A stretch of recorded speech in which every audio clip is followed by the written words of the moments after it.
مسجد نبوی، 1 مہینہ اعتکاف کرنے والے اللہ کے رسول۔ 3 کام۔ اللہ کے رسول اگر 1 مہینہ اعتکاف کرے اور مسجد نبوی میں کرے، اس میں لیلۃ القدر بھی ہے، فرمایا اس سے زیادہ پیارا عمل مجھے یہ لگتا ہے کہ میں کسی مسلمان کی خیر خواہی کے لیے اس کے ساتھ چلوں اور اس کی ضرورت کو پورا کروں۔ 10ویں بات، تلک عشرۃ کاملہ،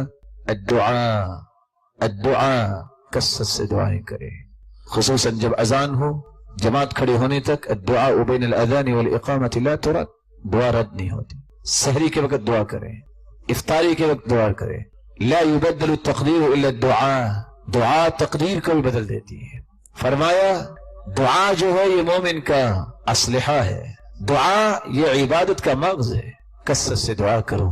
ان الدعاء ينفع مما نزل ومما لم ينزل فعليكم عباد اللہ بالدعاء۔ دعا سے تکلیفیں دور بھی ہوتی ہیں، بلائیں ٹلتی ہیں، اور آنے والی بلاؤں کو بھی اللہ ٹال دیتے ہیں۔ 3 چیزوں میں سے ایک انعام ملتا ہے، یا اللہ فوراً دعا قبول کر لیتے ہیں، یا اللہ تعالیٰ کو مصیبت ٹال دیتے ہیں، یا اللہ تعالیٰ اس کو ذخیرہ کر لیتے ہیں آخرت کے لیے، اور ایک پہاڑ کی شکل میں نام اعمال میں آئے گا۔ اللہ رب العزت ہمیں ان باتوں کو اپنی زندگی میں اتارنے کی توفیق عطا فرمائے۔ جو روحانی یا جسمانی بیمار ہیں، اے اللہ ان کی بیماریوں کو شفاؤں میں بدل دے۔